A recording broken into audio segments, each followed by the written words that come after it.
ጎህ ቴሌቪዥን ነው። ጎህ ቴሌቪዥን በኢትዮጵያ የመጀመሪያ ጊዜ በሰላምና በእርቅ ማዕድ ማድረግ ጀምረዋል። እንኳን ደህና መጣችሁ እንግዶቻችን ወደ ጎህ ቴሌቪዥን። ጎህ ቴሌቪዥን የታጠቀው ሚሳኤል አይደለም፣ መድፍ አይደለም፣ ሰላም ነው የታጠቀው። ከእናንተ ጋር ሆኖ ከኢትዮጵያ ሕዝብ ሆኖ ስለዚህ ሰላማችን እንዲጸና ዛሬ እንነጋገራለን፣ እንወያያለን። ጎህ ቴሌቪዥን ጎህ ማለት ንጋት ማለት ነው፣ ብርሃን ማለት ነው። ጎህ ቴሌቪዥን ደግሞ በብርሃን ላይ ብርሃን በአገራችን ሰላም እንድትሆን ኢትዮጵያ እንድንታረቅ የጣላው ሰው ካለ እንዲታረቅ ሰላም እንድንሆን እየተነጋገርን ያለነው እየተወያየን ያለነው። በዚህ መሰረት ዛሬ ወጣት ምሁር ተመራማሪ ስዩም ዮሐንስ የመነሻ ሐሳብ ያቀርብልናል። በዛ ላይ እንወያያለን። በዚህ መሰረት ስልካችን ሳይለንት እናደርጋለን። ሁላችን መውጣት መግባት በጣም የተከለከለ ነው። የተፈጥሮ አስቸጋሪ ካልሆነ በስተቀር በሌላው መመሪያዎች አሉን። መመሪያዎችን ከመጀመሪያችን በፊት መናገር አለብን። በኢትዮጵያ ደረጃ በሰላምና እርቅ የሰራ ያለው ጎህ ቴሌቪዥን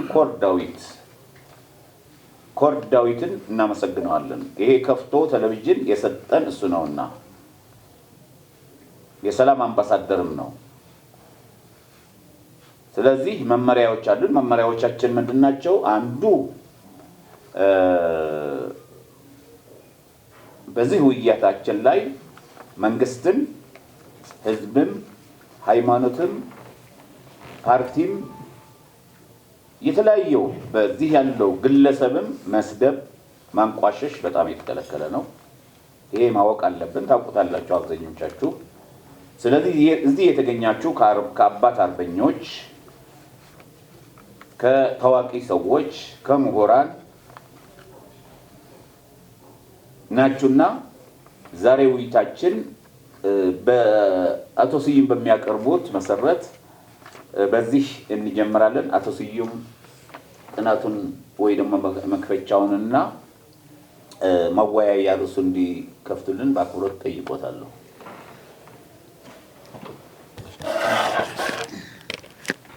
አመሰግናለሁ። መጀመሪያ ለዚህ ከትልልቅ የአባትና እናት አርበኞች መካከል ተገኝቼ ስለ ኢትዮጵያ ሰላም ያለኝ ሀሳብ ለማካፈል እድሉ ስለተሰጠኝ በጣም አመሰግናለሁ። ከዛ በመቀጠል ደግሞ የክብር የሰላም አምባሳደር ክቡር መዑዝ እንደተናገሩት እንደዚህ አይነት የምንወያይበት መድረክ ወር ፎረም በነፃ ለኢትዮጵያኖች የሰጠው ክቡር ሰላም አምባሳደር ኮር ዳዊትን ደጋግመን ማመስገን አለብን። እናመሰግናለን ማለት ነው። ስለዚህ ዛሬ ማለት የምንወያይበት ብዬ ያሰብኩት በሰላም ዙሪያ ሆኖ ኢትዮጵያኖች ወይም ዜጎች በሰላም ግንባታ ላይ ምን አላቸው በሚል ነው። ምክንያቱም ሰላም ሲሚ መጀመሪያ ገብተው ስለነበር ከጋሞ ነው። ሄሎ ማን ልበል? ከየት ነው? እኔ ከታደሰ እባላለሁ። ከዚህ ከጋሞ ነው። ንጉሱ ታደሰ ከጋሞ፣ በጣም ከደቡብ ኢትዮጵያ ክልል በጣም እናመሰግናለን። እርስዎ ከዚህ በፊት እንደምናውቀው አርባ ምንጭ የሆነ ግጭት ተፈጥሮ ነበርና እዛ ላይ ወጣቶች ተነስተው ባንኮች ምኖች የሆነ ነገር ችግር ለመፍጠር ሲፈልጉ እናንተ በቂጠማና በአገሩ ባህል ሆናችሁ አድርጋችሁ ያቆማችሁት ግጭትን ያቆማችሁ ለኢትዮጵያ ምሳሌ የሆናችሁ ሰዎች ናችሁና በጣም እናመሰግናችኋለን። መጀመሪያ እሺ አሜን። እናመሰግናለን። እኛም አንደኛ ዛሬ ያለነው እዚህ ከአባት አርበኞች፣ ከምሁራን፣ ከታዋቂ ሰዎች፣ ከተለያዩ ህብረተሰብ እንስቶችም ወንዶችም የተማሉበት ነው። በጎህ ቴሌቪዥን በሰላምና በእርቅ ጉዳይና በሀገራችን ያለው ሁኔታ ለመወያየት አቶ ስዩም ዮሐንስ የሚባሉ ተመራማሪ የመነሻ ሐሳብ ያቀርቡልናል። ከዚህ በኋላ ውይይት እናካሄድ ጀምረናል። ስለዚህ እርስዎ እስቲ ልምዶትን ያካፍሉን። የሰላም፣ የእርቁ፣ የኢትዮጵያ እድገት፣ የኢትዮጵያ አንድነት፣ የኢትዮጵያ ፍቅር ያላትን ኢትዮጵያ እንዴት አድርገን ነው እንደዚህ የምንሆነው የሚለውን ነገር ለመነጋገር ለማወያየትም እንዲጠቅመን እንደዚህ ይንገሩን። በመጀመሪያ ደረጃ ግን በምርቃት እንዲጀምሩልን ነው የምጠይቆት።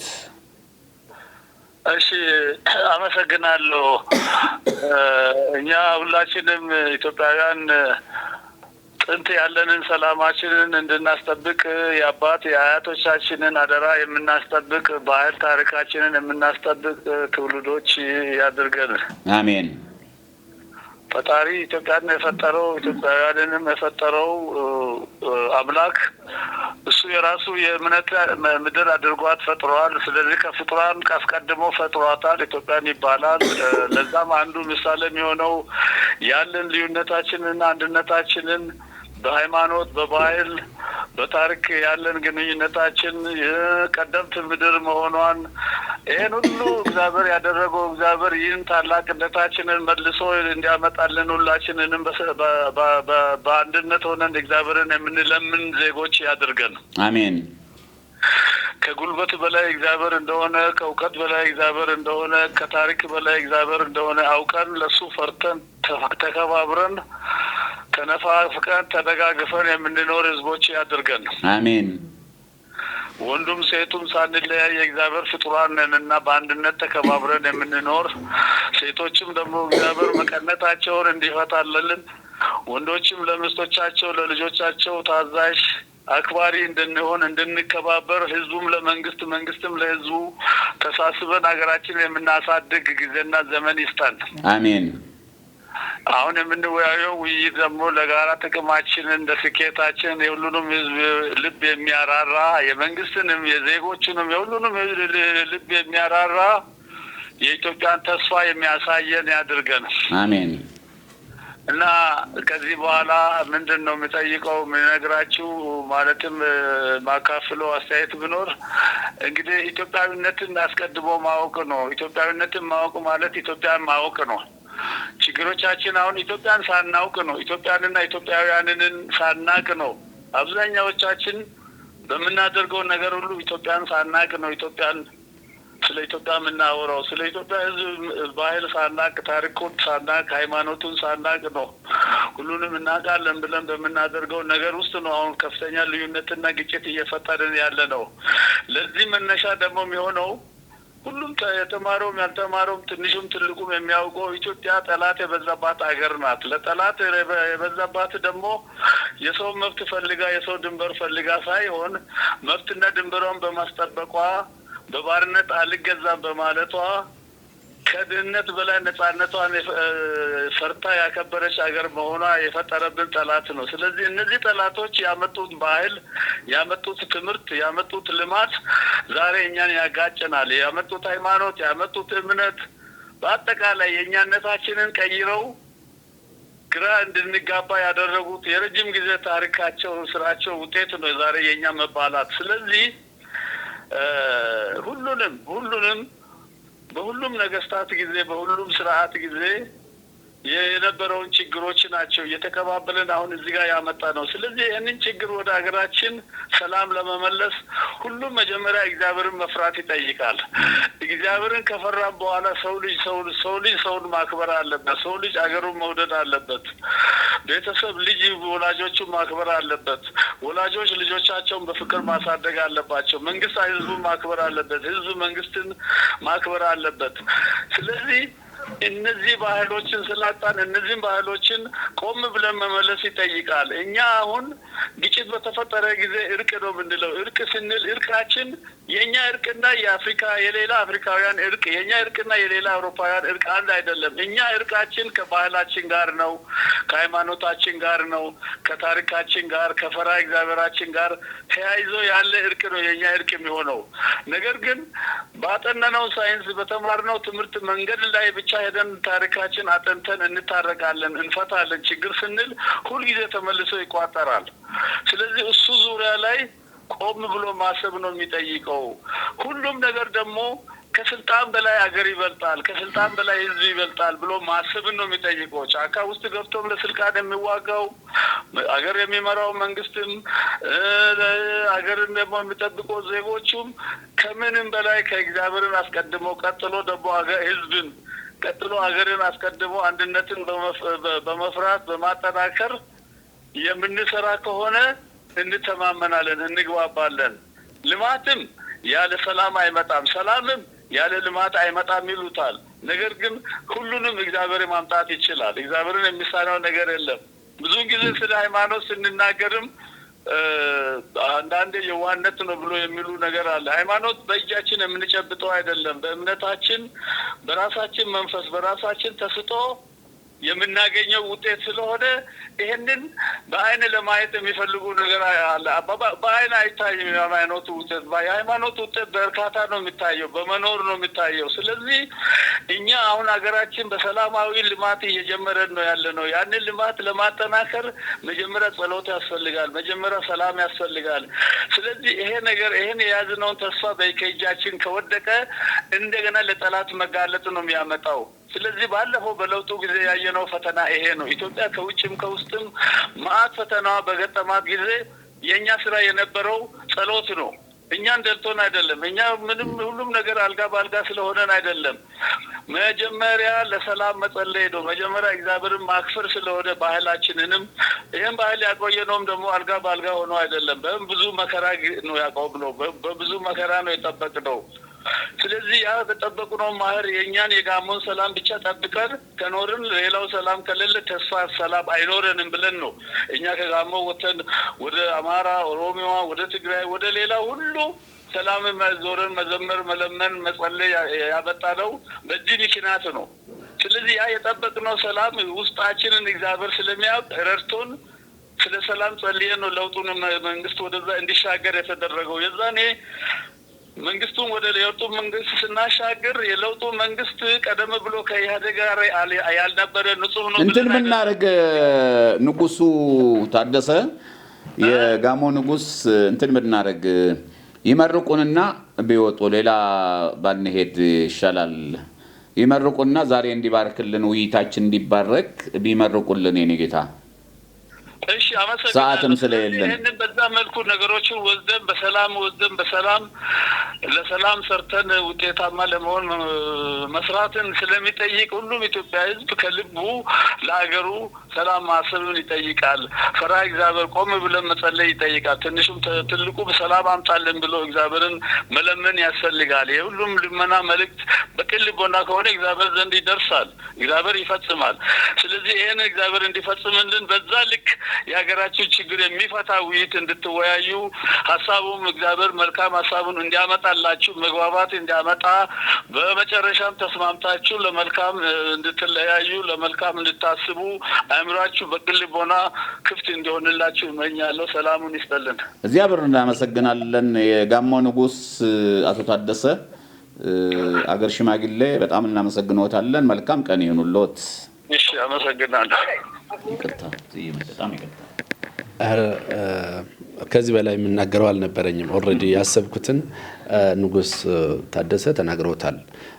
ይሄ ማለት ነው ኢትዮጵያዊነት እንደዚህ ነው። ምክንያቱም መማር ወይም ሌላ ፕሮፌሰር መሆን ዶክተር መሆን ምናምን ሳይሆን ከህይወት መማር እንደገና ደግሞ የአካባቢውን እውቀት መያዝ ነው።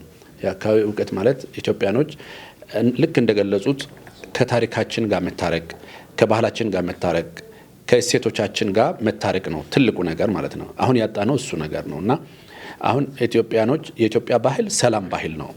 የኢትዮጵያ እምነት ሰላም ነው የሚሰብከው። አንዱን ሄድና እንትን አድርግ የሚል ነገር የለም። ያለ ሃይማኖት ድንበር ሁሉም ሰላም ይሰብካል። ታሪካችን፣ ባህላችን እኛ ለድንበር መጠበቅ ወይ አገሪቷን ክብርን ለመጠበቅ እንደምንዋደቅ ለሰላምም እንዋደቃለን ማለት ነው።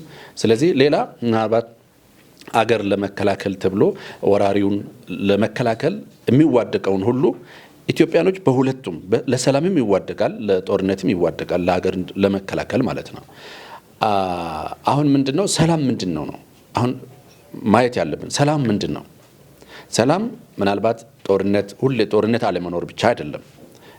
ጦርነት ባይኖርም ሰላም ላይኖር ይችላል። ምክንያቱም ሰላም ከውስጥ የሚመጣ ስለሆነ የጥይት ድምጽ ባይኖርም ሰላም ላይኖር ይችላል። ዋናው ነገር ኢትዮጵያኖች የሚያምኑበት ምንድነው ጦርነት ማለቁ ሳይሆን ልቡ እያንዳንዱ ሰው የዜጋ ልብ መራራቱ ወይም ደግሞ ለሌላው ለጓደኛው ለጎረቤቱ ያለው አዝኔታው ስሜት ሲኖር ነው ወይም ልብ ሲታረቅ ነው ጦርነት የሚያልቀው እንጂ ጥይቱ ድምጽ ጸጥ ስላለ ሰላም አለ ማለት አይደለም። ይሄ ደግሞ ኢትዮጵያኖች እኛ በደንብ እናውቃለን ማለት ነው። ይሄ እንዲሆን ግን አሁን የተፈጠረው ምንድነው? ከታሪካችን ከባህላችን ርቀናል፣ ከሴቶቻችንም ርቀናል፣ አባቶቻችንም እያከበርን አይደለም። አሁን የአባቴ ክብር ወይም የአባቴ ባህል የአባቴ ልምድ ማላከብር ወይም እውቅና ማልሰጥ ከሆንኩኝ ኢትዮጵያዊነት እወዳለሁ ማለት አልችልም። ስለዚህ የኛ ባህል የሰላም ባህል ከሆነ የኛ ታሪክ የሰላም ታሪክ ከሆነ የኛ ሁሉ እሴታችን ጸጋችን ሰላም ከሆነ እሱ ጋር ነው መመለስ ያለብን። አሁን ያጣነው ወደ የራሳችን የሆነውን ነገር ከራሳችን እየራቅን የራሳችን ነገርም እየናቅን ስለሄድን በተለይ በታሪኩ የምናየው ከ60 ጄኔሬሽን 60ዎቹ አካባቢ ላይ የተፈጠረው ነገር አለ። ንጉሱ ላይ የተደረገው መፈንቅለ መንግስት ላይ ብዙ ነገር ነው ያጠፋብን። ምክንያቱም ንጉሱን በሰላማዊ መንገድ ማውረድ ይቻል ነበረ በዛን ጊዜ በነበረው እንትን ከዛ ንጉሱን የተካው በጦርነት በግጭት ሆነ። ከዛ ደግሞ ሶሻሊስት ኮሙኒስት ምናምን የሚባል ፍልስፍናዎች መጡ። አሁን እነዚህ ፍልስፍናዎች ምንድነው? ሃይማኖትን ማያከብሩ ታሪክና እኛ ጋር የነበሩ እሴቶቻችን ማያከብሩ ስለነበረ ወደ ሌላ ማናውቀው ፍልስፍና ውስጥ ገባን። ስለዚህ እዛ ውስጥ ስንገባ ምን ሆነን የነበረንን አጣን፣ አዲሱንም አላገኘንም። ስለዚህ ሳይንሱንም አላገኘንም፣ የራሳችንን የነበረ ታሪክና ባህላችንም አጣነው። ይሄ መሀል ላይ ምን ተፈጠረ? ስንት ችግሮች ተፈጠሩ እንደምታውቁት ማለት ነው። ሁሉን ሐሳብ አለኝ የሚል ወይም ደግሞ የራሴ ሐሳብ የሚል ትጥቅ ይዞ ወደ ጫካ መግባት ተጀመረ። ከዛ በኋላ ምንድነው መገዳደል መጣ፣ መጠፋፋት መጣ። ከተገዳደል መጠፋፋት ውስጥ ከገባ ብዙ ቅሬታዎች ይነሳል፣ ብዙ ችግሮች ይነሳል። እነዚህ ችግሮች ሳይፈቱ የሆነ ቦታ ላይ ሳይቆሙ ጉልበት ያለው ጥይት ይዞ ጫካ እየገባ ጫካ ገድሎ ስልጣን እየነጠቀ መጣ ማለት ነው። ባለፈው 27 ዓመት የምንለው የመጣው ኃይል በጦርነት ነው ወደ ስልጣን የመጣው። ንጉሱን ደግሞ በጦርነት ነው እንትን ያወረደው ደርጉ። ስለዚህ ምንድነው ሆነው? ሁሉም ነገር በጥይት ሆነ። ሐሳብ በሐሳብ ማሸነፍ ሳይሆን ሐሳብን በጥይት ማሸነፍ መጣ። ይሄ ልምድ አሁንም የምናየው ነገሮች አሉ። በየአካባቢው ወደ ጥይት ይዘ ጫካ መግባት። እነዚህ ሰዎች ሐሳብ የላቸው ማለት አይደለም፣ ግን ሐሳብ በሐሳብ ነው እንጂ ሐሳብ በጥይት መግደል አይደለም። በድምሩ የሚጎዳው አገር ነው፣ እናት ነው የምትጎዳው። እያየን ያለነው እሱ ነው። ኦኬ፣ ይሄን ነገር ለማሻሻል ምን ማድረግ አለብን? ልክ ንጉስ ታደሰ እንዳሉት ወደ ራሳችን መመለስ ነው። ወደ ራሳችን መመለስ ማለት ወደ ታሪካችን መመለስ ማለት ነው። ታሪካችን ማክበር፣ ታሪካችን ማወቅ። ኢትዮጵያዊነት ምንድነው? የሆነ ታይም ላይ እኮ በተለይ ባለፈው 27 ዓመት ውስጥ ስናየው አማራን መጥላት እንደ ፓርቲ ፕሮግራም በቂ ነበረ፣ ወይም ደግሞ ኢትዮጵያን መጥላት አሁንም አንዳንድ ፓርቲዎች እኮ ሲነሱ ፕሮግራማቸው በቃ ኢትዮጵያ ጠላት ናት፣ ኢትዮጵያ ኤምፓየር ናት፣ ኢትዮጵያ እንደዚህ ናት። ኢትዮጵያን መስደብ በቃ የፓርቲ ፕሮግራም የሆነበት ጊዜ ደርሰናል ማለት ነው። ኢትዮጵያ ማን ናት? ኢትዮጵያ እንደ እናት እንደ ሀገር የማይቀበል ትውልድ የተፈጠረበት አገር ሆነናል። አሁን ምንድነው ማድረግ ያለብን? በዚህ ሰዓት ጭንቅላት ያለው ማሰብ የሚችል ወደ ታሪኩና ወደ አገሩ መመለስ አለበት። በሐሳብ ማይፈልጓት ማይወዷት አገር እያስተዳደሩ ነው የቆዩት ለብዙ ዓመታት ማለት ነው። ማትወዳት አገር እንዴት ታስተዳድራለህ? ለማፈራረስ ብቻ አገሪቷ እየተባለ እየተጠራ ያቺ አገሪቷ ምናምን እየተባለች ማለት ነው። አገራችን ሳይባል አገሪቷ እየተባለ አገርን ለማፍረስ ይህን መንግስትነት በቃ መንግስት ለመሆን አገርን ይመጣል ኃይል መንግስት ሆነ። ስለዚህ አንድ ሀገር ውስጥ የሚኖር ማህበረሰብ አብሮ እንዲኖር የሚያግዘው ነገሮች አሉ። እሴቶች ናቸው የሚያግዟቸው። ምክንያቱም ብዙ መጥፎ መንግስታት አልፈዋል በኢትዮጵያ። ግን ህዝቡ ግን አንድ ላይ ነው ያለፈው። በአንድነት ተባብሮ ነው ያለፈው። ይሄ ችግሮቹ ውጣ ወረዶቹን ምን ስለሆነ ህዝቡ የራሱን ባህል ስለያዘ ነበረ። አሁን ባህላችን ሁሉ ከባህላችን ከታሪካችን እየራቅን በሄድን ቁጥር አገር እያጣን ነው የምንሄደው። አገር ማለት ደግሞ ባህል፣ እሴት፣ ታሪክ፣ ስነ ልቦና ነው። ስነ ልቦና አንድ ታሪክ፣ አንድ ባህል የሚግባባ የሚረዳዳ የሚተጋገዝ እሴቶች ስለነበሩን ጣሊያን የመሰለን ኃይል አድዋ ላይ ያሸንፈናል። በዛን ሰዓት ጣሊያን ማሸነፍ ከባድ ነው፣ እንኳን ለጥቁሩ ለሌላ ማለት በጣም የታወቀ የተደራጀ ትልቅ ኃይል የነበረ ኃይል ማለት ነው። በአንድ ቀን ውጊያ አንድ ቀን ግን ጦርነቱ ነው የነበረው እንጂ ለዛ ጦርነት ስንት ወር 6 ወር 7 ወር 8 ወር ከየትም ጫፍ ኢትዮጵያ ተጓጉዘው ነው ሰሜን ላይ አድዋ ላይ የደረሱት። ያም በዛን ጊዜ የከተተውና የመከተው ኃይል ከየትም ጫፍ ሲነሳ ኢትዮጵያ የምትል ነገር ነው በውስጡ ያለው እንጂ አድዋ የት እንደምትገኝ እንኳን አያውቅም። አድዋ ላይ የሆነ መሬታችን ወይ ድንበራችን ተወሯል፣ በጠላት ተወሯል የሚባል አገሪቷ ተደፈረች የሚል ወሬው ነው የደረሰው። ስለዚህ የትም ጫፍ ይሁን የትም ኢትዮጵያ ነችና ድንበሩ ድረስ ሄደው ተዋጉ አባቶቻችን ማለት ነው። ይሄው የሆነው ለምንድን ነው? ውስጣቸው ትልቅ አገር ስላላቸው፣ ህልም ስላላቸው፣ ለሀገራቸው አልፎ የሚሞቱ የሚዋደቁ ስለነበሩ ማለት ነው። አሁን ያለው ትውልድ እንደዛ ይህን ያክል ጽናት አለው ወይ? ይህን ያክል እምነት አለው ወይ? ይህን ያክል ለእናት ፍቅር አለው ወይ ብለን ስንጠይቅ በየአካባቢው በትናንሽ ነገር የሚጣላ ትውልድ ነው የተፈጠረው። ኢትዮጵያን እንደ ጠላት የሚያስብ ትውልድም ተፈጥሯል። ይሄ ደግሞ እንደ ግለሰብ ብቻ ሳይሆን ህገ መንግስት ውስጥም አትሊስት ህጋዊ እንዲሆን የተደረሰበት ተከፋፍሎ አንተ ክልልህን ወይም ብሔርህን ብቻ ነው የምታውቁ። ከዛ ኢትዮጵያ የሚባል ነገርስ ማን አላት? ኢትዮጵያ በክልልህና በሰፈርህ ብቻ ካሰብክ ኢትዮጵያ የምትባል ሀገር ማን አላት? ለኢትዮጵያ የሚከላከል ማን ነው? ኢትዮጵያ ባይተዋር ሆነች በዚህ ምክንያት ማለት ነው። አሁን ግን ከለውጥ በኋላ ኢትዮጵያ የሚባል ነገር እንደገና እያንሰራራ ነው። ኢትዮጵያዊነት እያንሰራራ ነው ማለት ነው። ኢትዮጵያዊነት እየመጣ ነው። በዚህ ሰዓት ምን ማድረግ አለብን? ልክ ኢትዮጵያን የማይወድ ኢትዮጵያን የሚጠላ ኃይል ስልጣን ላይ በቆየበት ጊዜ በየቦታው በየሁኔታው ህግ ውስጥ ደንብ ውስጥ አሰራር ውስጥ በኢትዮጵያ በጸረ ኢትዮጵያዊነት የሚሰራ ኃይሎች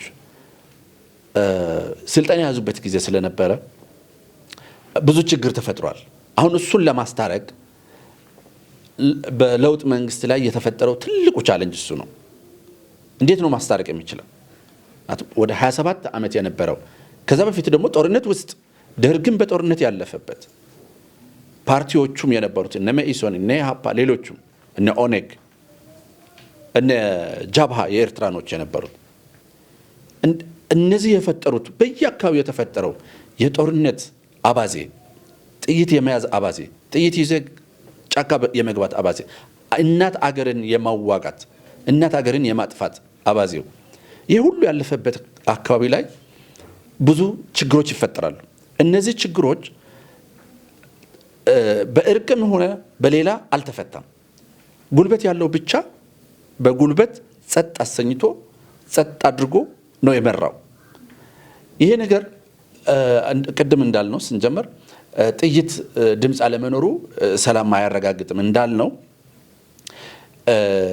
እርቅም አልተካሄደም ማለት ነው። በኢትዮጵያኖች መካከል የተፈጠረው በመንግስት መቃየር ውስጥ የነበሩት ትጥቅ ትግሎች ብዙ ትጥቅ ትግል ያለፈበት አካባቢና ማህበረሰብ ውስጥ ብዙ ቅራኔዎች ይፈጠራሉ።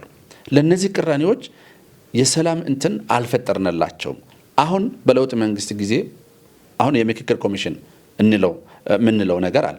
ይሄ ነው ትልቁ ነገር። አሁን ምክክር ኮሚሽን የተፈጠረበት ዋና ምክንያትና ትርጉሙ ምናልባት የነበሩትን ችግሮች እስካሁን ተከማችቶ ነው እኛ ጋር የደረሰው። ስለዚህ የሆነ ቦታ ላይ መቆም አለባቸው። የጥይት ቋንቋ መቆም አለበት። የሐሳብ ቋንቋ ነው ማሸነፍ ያለበት በሚል ሰው ያለው ሐሳብ ስለ ሀገር ስለ እናት አገር ሲል ወደ መሀል አምጥቶ የሀገራዊ አጀንዳ የየአካባቢ ያለው አጀንዳዎች አሉት፣ ጥያቄ አሉት። እነዚህ ጥያቄዎችና አጀንዳዎች ወደ መሀል መጥተው ጠረጴዛ ዙሪያ ላይ የምትወያይበት ከዛ አብዛኛው የተስማማበት የሀገር ሕግና የሀገር ፖሊሲ ሆኖ እንዲወጣበት ነው እየተደረገ ያለው ሐሳቡ ያለው ማለት ነው። ይሄ ከዚህ በፊት ተደርጎ ቢሆን ወይም ደግሞ በ27 ዓመት ውስጥ የሆነ ጊዜ ተደርጎ ቢሆን ይህን ያህል ሁሉ ችግርና ጥፋት አይመጣም ነበረ። የሆነ ቦታ ላይ ይቆም ነበረ ማለት ነው። አሁን ፍላጎት አለኝ የሚል ማንኛውም ሰው ማንኛውም አካባቢ ፍላጎት አለው። ፍላጎቱ ግን በምን አንጻር ነው የሚያየው? በሀገር አንጻር ነው መታየት ያለበት። በሀገር ላይ ያለው ጥቅምና ጉዳት ነው መታየት ያለበት። አሁን ግን የሆነው ምንድነው? አሁን እየሆነ ያለው ማንኛውም ቦታ ጥያቄ ያለው አካል ጥይት ይዞ ጫካ መግባት በጣም በድሮ ጊዜ ያለፉበት ሌሎች ሀገሮች ያለፉበት እኛም አልፈንበት የነበረው ነው። ይሄ ሁሉ የመጣው ግን ከራሳችን አለመታረቃችን ነው ብለን መያዝ እንችላለን። ምክንያቱም ከ60 አብዮት ጀምሮ ያለው ሁኔታው ብታዩት ማለት ነው ታሪካችን ከዛ በፊት አሁን ለምሳሌ ከንጉስ ምኒልክ ጃንሆይ ምኒልክ ጋር ችግር አልነበራቸውም ማለት አይደለም። መኳንንቶች በየአካባቢ የነበሩት መኳንንት አገሪቷ ስትደፈር ግን በጠላት ስትወረር በአድዋ ላይ ሁሉም የአገር ውስጥ ጉዳዮች የነበራቸው የግል ጥላቻ ምናምን ቅሬታቸውን ወደ ጎን ትተው ነው ለአገር ብሎ የከተቱት። ይህ ትልቅ ምሳሌ ነው። አሁን ላይ ሆነን በዛን ጊዜ ስንገመግም እነሱ ነው የሚበልጡን። አሁን ከጠላት የሚተባበር ጠላትን አዝሎ የሚገባ የጠላት መሳሪያ መሆን ብዙ ወጣት ትውልድ እያየን። በዚህ መሀል ላይ ምን እየተጠቀመ ነው? ዲጂታላይዜሽን የሚባል ነገር መጣ፣ ቴክኖሎጂ መጣ። አሁን ሁል ጊዜ የኢትዮጵያ ታሪካዊ ጠላቶች መሳሪያ እየሆኑ ነው። የኛ ልጆች የኛ ወንድሞቻችን እነሱ ሁል ጊዜ ማለት የታሪካዊ ጠላቶቻችን የኢትዮጵያ እድገት አይፈልጉም። የኢትዮጵያ መረጋጋት አይፈልጉም። ኢትዮጵያ እንዳትረጋጋ የሚሰራው የኢትዮጵያ ሀገረ መንግስት እንዳይረጋጋ ነው የሚያደርገው። ልማት እንዳይሰራ ወደ ጦርነትና በጦርነት ወሬ ውስጥ እንዲገባ፣ እርስ በርስ እንዲታኮስ፣ እርስ በርስ ጦርነት ውስጥ እንዲገባ ነው የሚያደርጉት። ለዚህ ተባባሪ የሆነ ኃይል ደግሞ የውስጥ ኃይል ይፈጥራሉ። እሱ ነው ትልቁ ነገር። አሁን እነሱ መውረር አይችሉም። ድንበር ጥሶ መግባት አይመጡም። ኢትዮጵያኖች ያውቃሉ፣ ታሪክም ያውቃሉ፣ ከዚህ በፊት የደረሰባቸውም ያውቃሉ፣ በየጊዜው ማለት ነው። ስለዚህ ምንድነው እያደረጉ ያሉት? አሁን ውስጣችን ያለ በግል ፍላጎቱና በግል ስልጣን ፍላጎት የታወረ ኃይል በየቦታው በማደራጀት በሆድ በመያዝ በመግዛት እናት ሀገሩ ላይ እንዲያምጽ እናት ሀገሩን እንዲወጋ እየተደረገ ነው ያለው። አሁን ይህ ትውልድ ከዛኛው የአድዋ ትውልድ ጋር ስናነጻጽር ሰማይና መሬት ልዩነት ነው ያለው ለሀገር ፍቅር ማለት ነው። ለምንድን ነው ሀገር ፍቅር እየደከመ የሚመስለው የመጣ የሚመስለው? ይሄ የሆነው ልክ ንጉስ ታደሰ እንዳሉት ከራሳችን በመራቃችን ነው።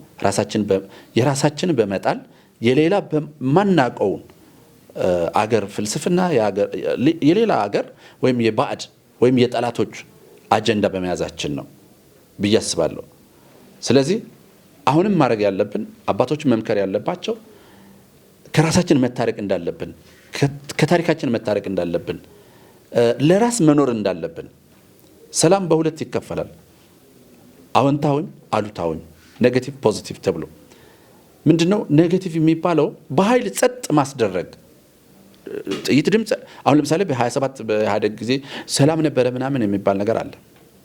በኃይል ጸጥ ማድረግ ማለት ነው። ይሄ ውስጡ ግን ተመችቶት ወይም ልቡ ሰላም አግኝቶ አይደለም ሰላም የሚመስል ነገር ጥይት ድምጽ ያልሰማንበት ምንድነው ይሄ በኃይል አይችልም በኋላ ደግሞ ምን እንደተፈጠረ አይተናል በጣም በትንሽ ጊዜ የማይታሰብ የነበረ ትልቅ ኃይል እንደተገረሰሰ አይተናል ምንድነው እሱ ማለት በኃይል ጸጥ ማድረግ አይደለም ሰላም ይመጣል ሰላም በፍትህ የተረጋገጠ በፍትህ ላይ የተመሰረተ ሰላም ሲረጋገጥ አካታች የሆነ ተሳትፎ ያለበት ማህበረሰብ መደማመጥ ሲጀምር ከግለሰብ ጀምሮ ከራሱ ጋር ሲታረቅ ማህበረሰብ ከማህበረሰብ ጋር ሲታረቅ ጎረቤት ከጎረቤት ጋር ሰላም ሲሆን ነው ትክክለኛ ሰላም የሚባለው ስለዚህ ይሄ ትክክለኛ ሰላም የምንለው እንዲመጣ ሁሉም የራሱ የሆነ ድርሻ መወጣት አለበት ማለት ነው ትልቁም ትንሹም ሴቱም ወንዱም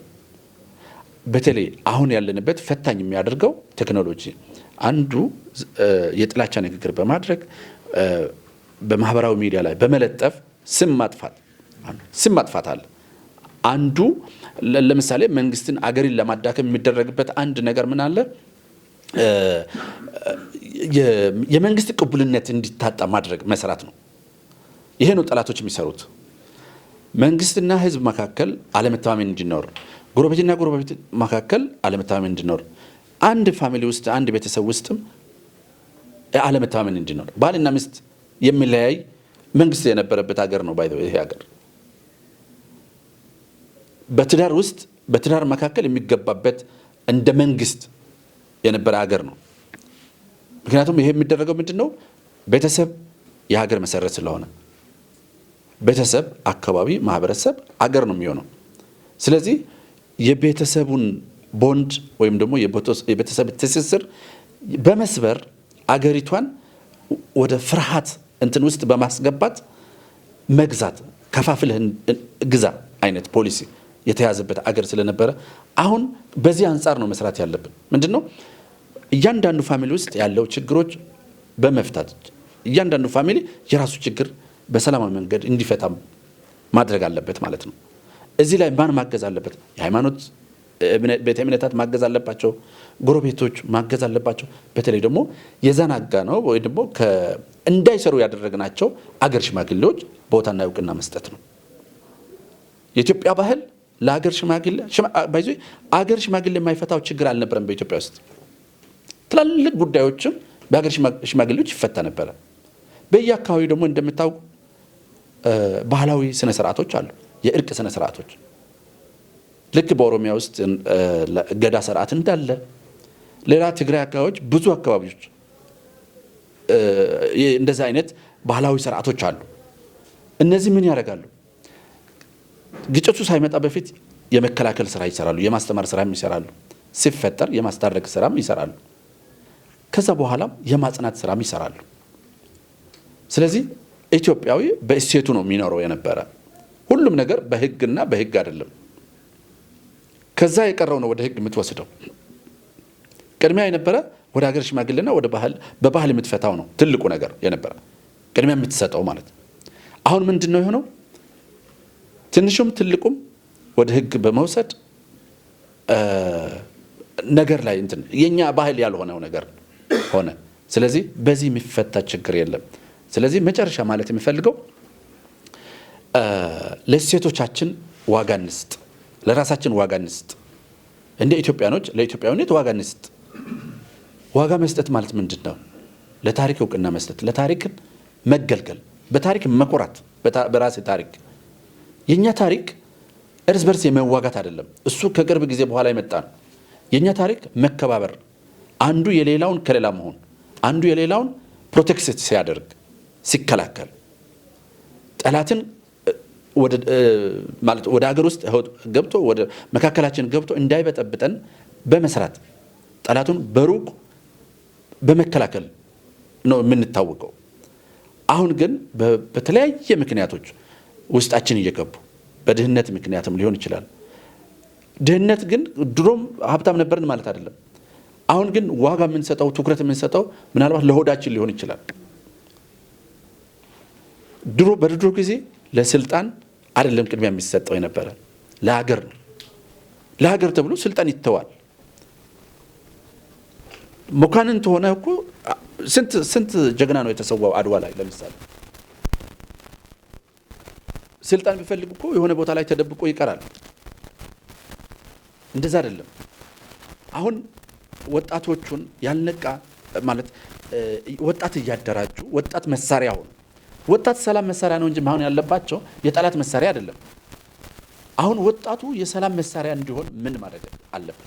በመንግስትም፣ በአገር ሽማግሌዎች፣ በወላጅ፣ በቤተሰብ፣ በጎረቤት፣ በሰፈር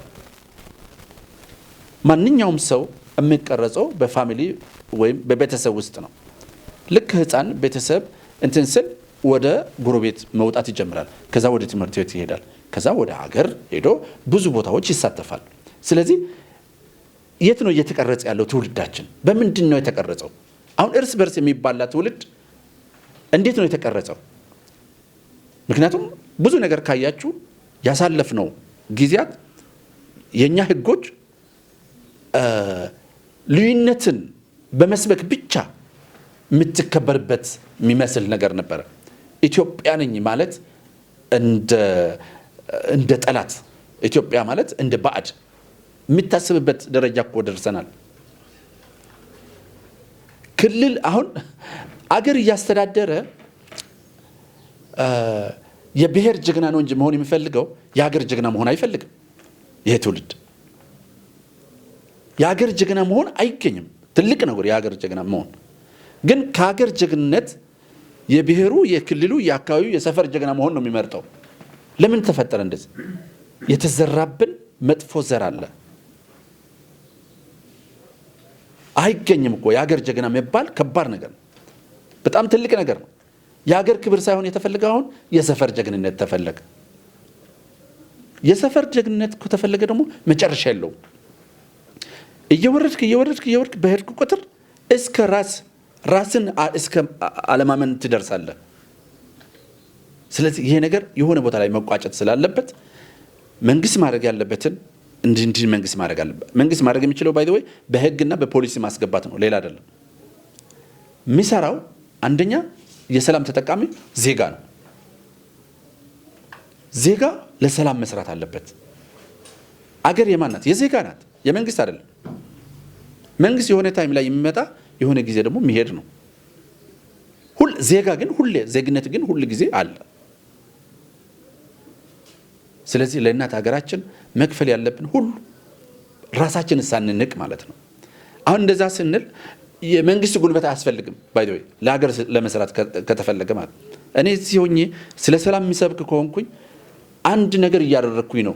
በሰላም ዙሪያ ላይ እያንዳንዱ ቤተሰብ በቤተሰቡ ሰላም ቢፈጥር በሀገር ሰላም ላይ የሆነ ነገር እየፈጠረ ነው፣ እየሰራ ነው፣ የሆነ አስተዋጽኦ እያደረገ ነው ማለት ነው።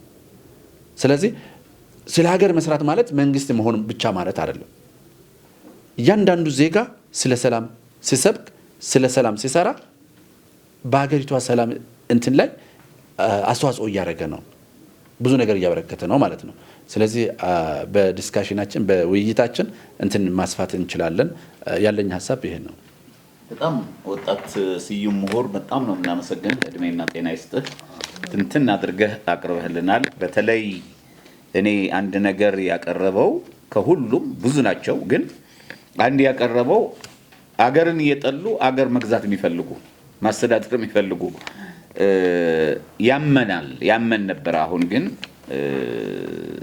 አያመንም ከእንግዲህ። ምክንያቱም አገር እየወደዱ የሚያስተዳድሩ መንግስት አለን። አገርን እያለማ እያሳደገ የሚያስተዳድርን መንግስት አለን።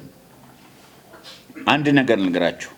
ከዚህ በፊት እኮ ታውቃላችሁ፣ አባት አርበኞችም ምሁራንም ታዋቂ ሰዎችም ታውቃላችሁ፣ ሲገባ እኮ 83 ዓመተ ምህረት ሲገባ የኢትዮጵያ ሰንደቅ ዓላማችን ባለፈው አክብረናል።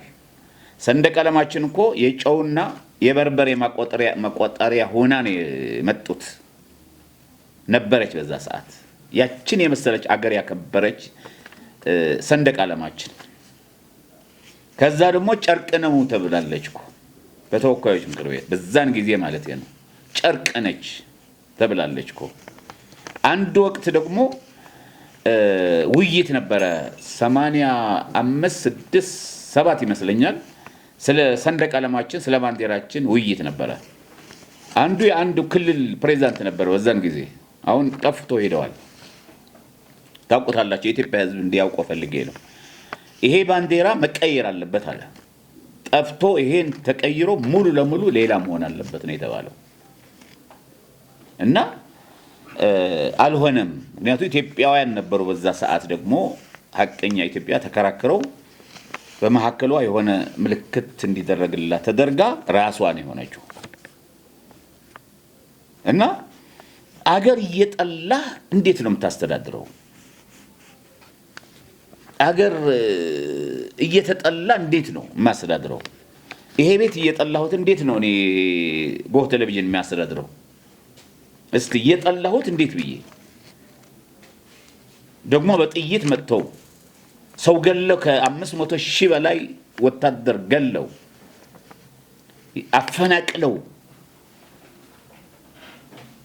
እንደገና እየጠላ ሀገር ማስተዳደር አይቻልም አልሆነላቸውም ቀደም እንዳለው ጽሁፍ አቅራቢው ስዩም ምሁሩ እንዳለው አይሆንም ያው እንዴት ገንፍሎ እንደወጣ በኦሮሚያና በተለይ በአማራ ቄሮዎችና በዛ የነበሩ ወጣቶች እንዴት ብለው እንደፈነቀሉት አይተናል አይሆንም ኢትዮጵያ እየጠላ ማስተዳደር አይቻልም አሁንም የሚመጡ ሰዎች እንመጣለን የሚሉ በምርጫ መምጣት መቻል አለባቸው ምርጫ አሁን 2008 ይመስለኛል በዛ ተመዝግበው ቀደም ምርጫ ቦርድ በሚፈቅደው መሰረት በደንቡ መሰረት መጥተው ነው ተወዳድረው ተመዝግበው ፍቃድ አውጥተው ነው ወደ ምርጫ መምጣት ያለባቸው ነው ስለዚህ አገር እየጠሉ ማስተዳደር ደግሞ አይቻልም እስቲ ዶክተር አብይን ይዋቸው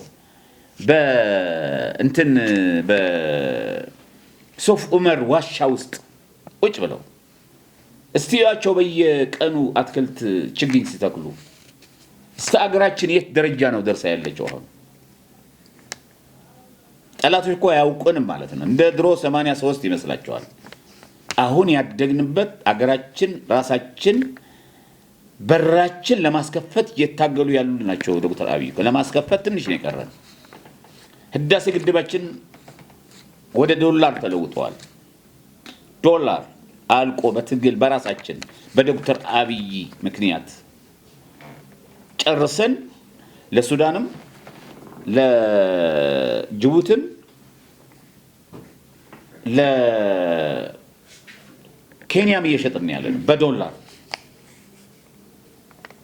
ስለዚህ እየወደድክ ነው ማስተዳደር ልክ እንደ ዶክተር አብይ እየወደድክ ነው ማስተዳደር ያለበት እንጂ እየጠላ ለመግዛት ብለህ የምትመጣው በምንም አይቀበልም ከኢትዮጵያ ህዝብ ከእንግዲህ ደግሞ በምንም አይነት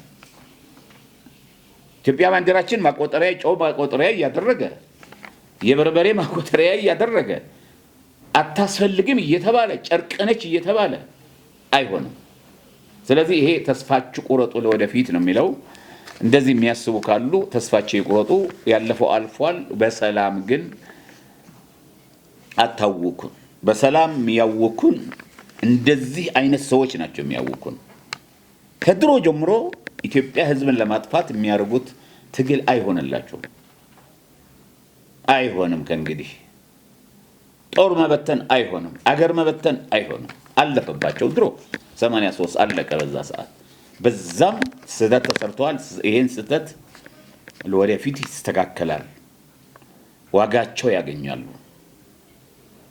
ይሄን ኢትዮጵያን ለመጉዳት የሚያስቡ ከግብጽም ከኤርትራም ከሌሎች ጠላቶቻችን ተሰልፈው ችግር ለመፍጠር የሚፈልጉ ሰዎች ዋጋቸው ያገኛሉ ተጎትተው በካቴና ታስረው ወደ ፍርድ ቤት ወደ ፍርድ ይቀርባሉ ስለዚህ ውይይታችን እንቀጥላለን ስዩሜ አሁንም አመሰግናለሁ በተለይ እየጠሉ ሀገር ማስተዳደር የሚለው ነገር እና ሌሎቹ በጣም የሚገርሙ ናቸውና እድሜና ጤና ይስጥህ እንመርቅህ ብለን ነው